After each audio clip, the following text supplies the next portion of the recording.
Ayan, kakain na si Jackie ng binignit. Nice? So, medyo warm. Hello everyone! Welcome to our channel. Kami ang Great Filipino Family na nandito sa United Kingdom. So, for today's video is Biyernes Santo. So, traditional namin mga Bisaya na kapag Biyernes Santo ay magluluto ng binignit. So, mamaya is magluto ko ng binignit doon sa aming karinderya. On the way na kami ng asawa ko papunta sa aming karinderya. At ito na yung mga kakailanganin ko sa pagluluto ng binignit. Ito yung binili ko sa Birmingham sa Filipino store last Monday. Tapos ngayon is dinala ko dito sa aming karinderya galing sa bahay. So ayan, meron ako ditong tapioca pearl na ano na siya, madali lang lutuin. Tapos yan, coconut milk, syempre ang main ingredients ng pagluto ng binignit. At saka meron din ako ditong vanilla extract para mas lalong masarap ang binignit. At meron ako ditong medyo hilaw na saging kasi wala akong saging na saba, so ito na lang na saging ang gagamitin ko. At ayan na yung kamote. So walang yellow kamote, so yung purple or violet na kamote ang gagamitin ko. At meron din ako ditong gabi. Ukar lang ang tawag namin sa Bisaya, pero sa Tagalog is gabi.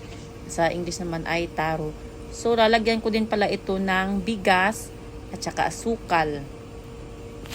At ayan, nahiwa ko na ng maliliit yung violet na kamote, yung gabi, at saka yung saging na medyo hilaw pa. Ayan yung bigas. 1 handful of rice ang gagamitin. Nilagay ko na lahat yung mga ano, tawag dito yung kamote, gabi, saging, at saka bigas. At lalagyan ko din pala ng sweet corn para pandagdag na rin sahog. Malapit nang maluto ang binignit. So nilagay ko na dyan lahat. Yung asukal, yung sweet corn, at saka nilagyan ko ng kunting asin. At ayan, malapit nang maluto. At ayan, nalagay ko na sa bowl yung mga binignit. So 3 bowl para sa mga anak ko. Isa kay Pilya, isa kay Jackie, at ang isa naman kay Cassie. Ayan, kakain na si Jackie ng binignit. Nice?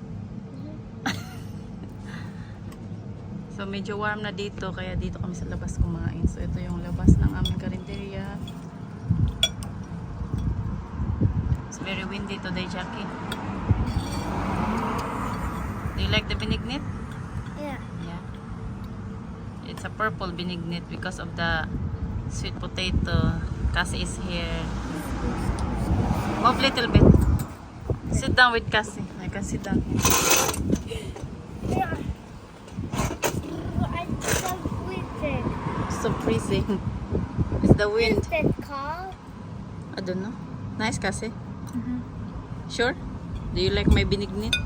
My fresh. I put sweet corn on it because we don't have all the ingredients. So I put some sweet corn para dagdag ingredients.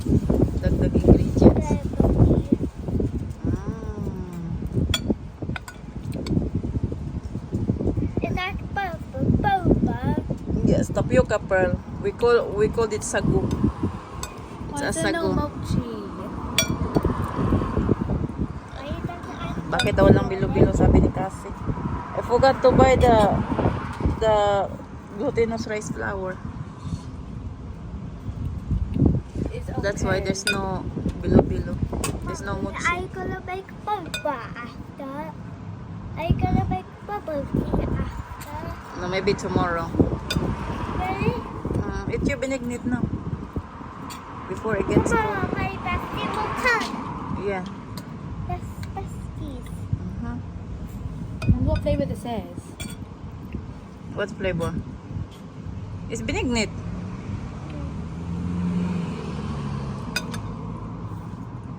Ano si Pilya, kakain na siya ng binignit.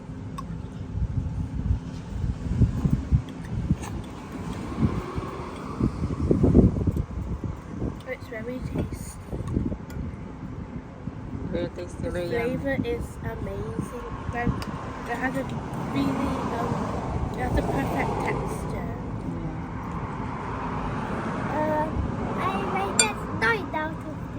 Why only 9? Because that's good. That's good. Okay then. I rate this 100 out of 10. Thank you. How about you, kasi? I rate it I rated infinity out of 10. 1,000 out of 10. Okay, thank you. Come on, keep eating the binignit. Infinity. Yummy binignit. More than infinity. Uh-huh. Very windy. Meron yung kumakawig sumasayaw. Let me check his stomach shower again. Ayan, nakasabay kami sa traditional sa Pilipinas, tradisyon ng mga Bisaya. Gumawa ng binignit every Semana Santa. Hey, so what are you doing? Okay, I'm having a difficult day. I'd say you. No, Jackie, stop it. Seem pretty lonely.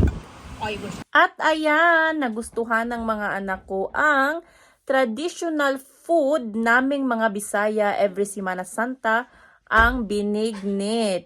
So sana nagustuhan nyo ang aming video for today.